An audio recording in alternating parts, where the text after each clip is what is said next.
Good morning everyone. Welcome back to your maths class. Look, in last class we have discussed HCF and LCM through prime factorization. हमने last class में LCM और HCF prime factorisation से find out करना देखा था. अब हमारे पास एक नई थ्योरम है जिसमें कि वो क्या बोलती है कि अगर P कोई प्राइम नंबर है और A कोई इंटीजर है, पॉजिटिव इंटीजर, तो अगर P A स्क्वायर को डिवाइड करेगा दैट मीन्स वो A को भी डिवाइड करेगा. फॉर एग्जाम्पल, अगर ये 7 है, फाइन, किसको माना हमने? A को 7 माना. और अगर P it should be a prime number. अब कोई प्राइम नंबर 7 के स्क्वायर को डिवाइड करेगा तो वो प्राइम नंबर क्या हो सकता है? 7 ही हो सकता है. दैट मीन्स 7 को भी डिवाइड करेगा. और कोई देख लेते हैं. चलो A को हम ले लेते हैं 6. फाइन, A पॉजिटिव इंटीजर हो गया. अब P क्या हो सकता है? P कैन बी 2 और 3. मतलब 36 को अगर 2 डिवाइड कर रहा है तो 2 6 को भी डिवाइड करेगा. किसी भी नंबर के स्क्वायर को अगर कोई प्राइम नंबर डिवाइड कर रहा है तो उस केवल नंबर को भी वो प्राइम फैक्टर डिवाइड करेगा. इसका यूज हमारे पास जो नेक्स्ट प्रूफ्स है उसमें आएगा, जैसे कि जिसको हमने थ्योरम नंबर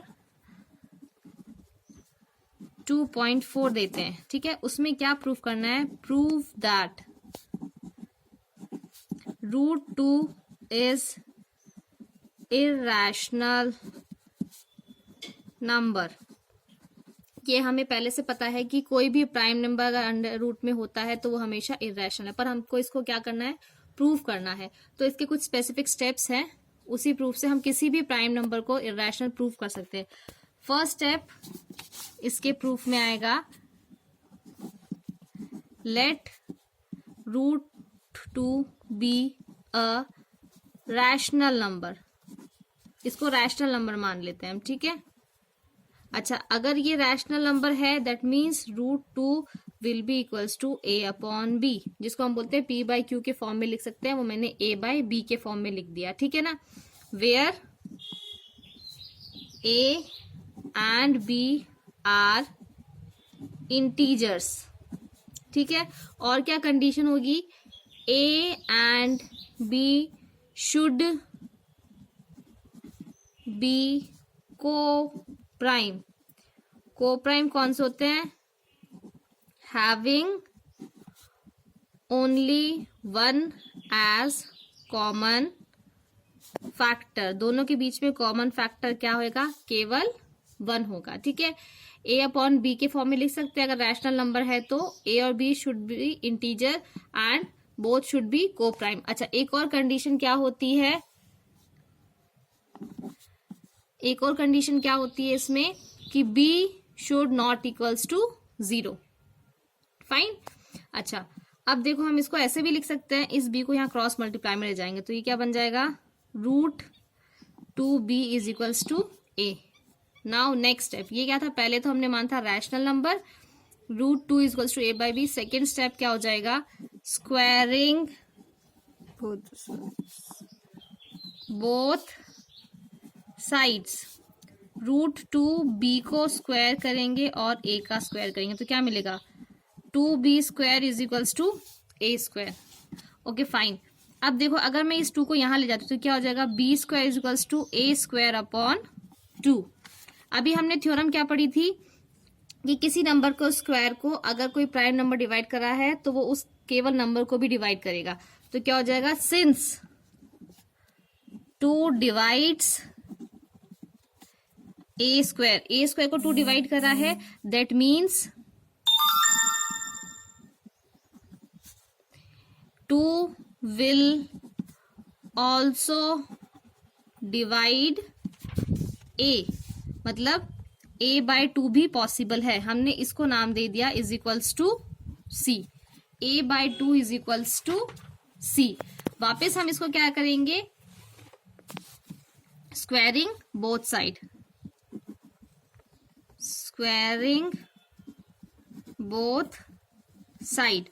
और हम इसको पहले रीअरेंज करके लिख दे, A is equals to 2C. Squaring both side किया तो क्या हो गया? ये A स्क्वायर हो गया, ये हो गया 4C स्क्वायर. ठीक है, इतना हो गया ये। अब देखो इस वाली कंडीशन में इसको हम इक्वेशन नंबर 1 देते हैं, इसको इक्वेशन नंबर 2 देते हैं। A square equals to 2b square आया था, A square equals to 4c square आया। हम दोनों को इक्वेट करेंगे, इक्वेटिंग 1 एंड 2, तो हमें क्या मिला, 2b square is equals to 4c square, और we can say b square is equals to 4c square upon 2। ये कट गया, क्या बचा, b square is equals to 2c square और c square is equals to b square upon 2। अच्छा अब देखो, since 2 divides b square, 2 will also divide b, क्योंकि b square को 2 डिवाइड करा तो वो b को भी करेगा, अभी हमने थ्योरम देखा था। अब अगर ये b को भी डिवाइड कर, देखो अब b भी 2 से डिवाइड हो रहा है और a भी 2 से डिवाइड हुआ था अभी हमने यहाँ देखा था a is also divisible by 2, b is also divisible by 2। अगर दोनों 2 से डिवाइड हो रहे हैं मतलब दोनों में कॉमन फैक्टर 2 भी आ गया, जबकि हमने क्या कंसीडर किया था कि बोथ आर को प्राइम नंबर, मतलब हमारा अजम्पशन क्या हो गया, गलत हो गया, हमने इसको रैशनल माना था, मतलब जो हमने माना था वो गलत हो गया, hence it will be irrational. तो इसके बाद हम लैंग्वेज लिखेंगे, since A and B have at least 2 common factors, 2 common factor आ गए, 2 and 1 दोनों में कॉमन फैक्टर आ गए, but this contradicts with our assumption. ये जो हमने अज्यूम किया था उसके साथ कॉन्ट्राडिक्ट कर रहा है, मिल नहीं रहा है, ठीक है।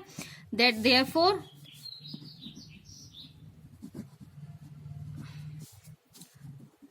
our hypothesis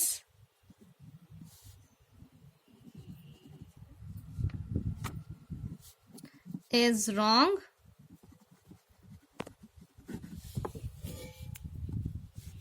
that is क्या था hypothesis, √2 is rational,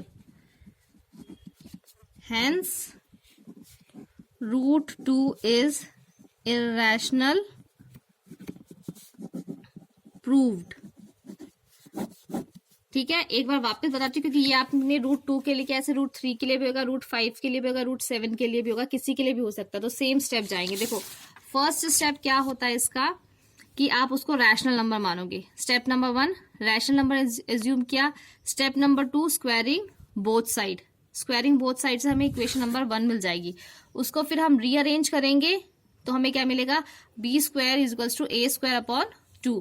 फिर हमने क्या देखा, इसमें एक थ्योरम लग गई कि a स्क्वायर अगर 2 से डिवाइड हो रहा है तो a भी 2 से डिवाइड होगा। फिर हमने a अपॉन 2 को क्या मान लिया, c मान लिया। फिर हम वापस उन दोनों का स्क्वायर करेंगे, स्क्वायर करने के बाद हमें वापस क्या मिला, a square is equals to 4c square. हमने इसको वापस रीअरेंज किया, रीअरेंज करने से हमें b स्क्वायर की वैल्यू जो थी इक्वल्स टू 2c स्क्वायर मिल गई।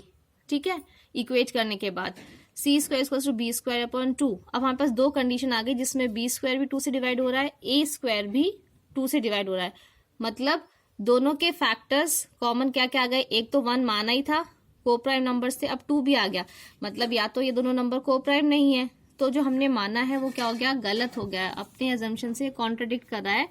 Therefore our assumption is wrong, hence √2 is irrational. Now you have to solve this for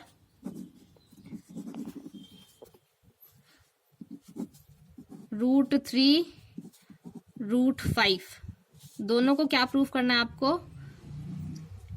irrational.